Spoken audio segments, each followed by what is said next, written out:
Earlier, we looked at clips of interviews that Luke Beasley did with Trump supporters at his rally in Pickens, South Carolina over the holiday weekend. Let's now look at clips of the actual rally. One of the most interesting things was that Republican South Carolina Senator Lindsey Graham was brutally booed. He had a speech himself and he was booed and ran off stage. And then when Trump talked about him, he was also booed. Here is Lindsey cutting it short after getting heckled the entire time and running off of the stage. You love to see it. You really do. God bless America.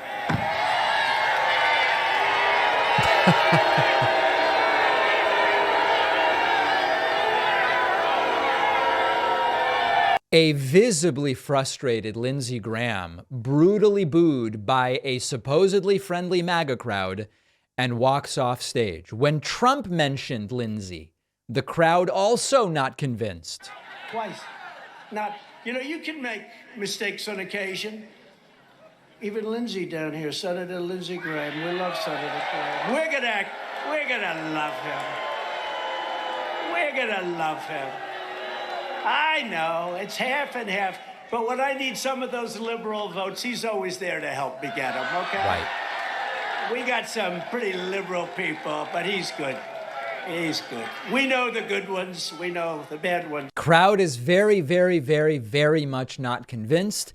Trump then going into woke, going into elements of woke and says nobody knows what wokeness is.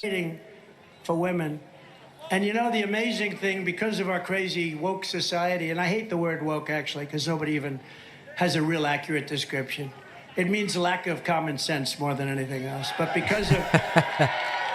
Sorry, sir. Woke means you are aware of injustices in society and you'd like to fix them, at least if it's possible.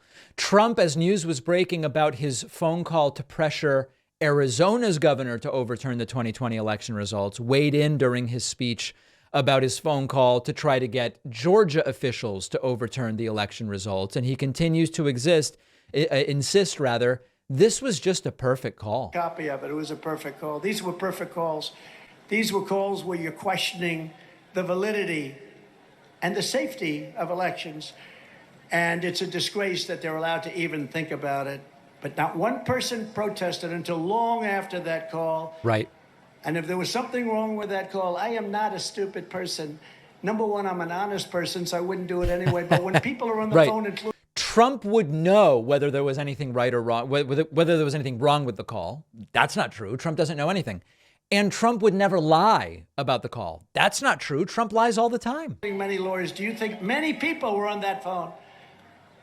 Many people. Do you think I'm going to say what they'd like to have? But the problem is, it's not borne out. I will tell you what is borne out. The call was supposedly taped in the state of Florida. And in Florida, you're not allowed to do, that's a two-party state. In other words, you're not allowed to tape phone calls. They taped the phone call to show you how nice they are. They taped the phone call. All right. So Trump rambling about that. None of us believe it. And then lastly, Donald Trump directly attacking Special Prosecutor Jack Smith. It's hard to believe this is a good strategy. For the Presidential Records Act, well, that's what they should be looking at, because everything I did was under the Presidential Records Act. We have a thug prosecutor named Smith. Jack Smith. He's a thug. He's had many losses. He's destroyed many lives, and they put him in charge. In the meantime, what about Biden's records? This guy has 1,850 boxes. He has boxes stored in Chinatown in D.C. Rough place, by the way. And Trump continuing to tell the same debunked lies about Joe Biden and his documents. It's the greatest hits, but I have to tell you, even the cult crowd seems a little bit skeptical, but not the cultists we're about to look at video of.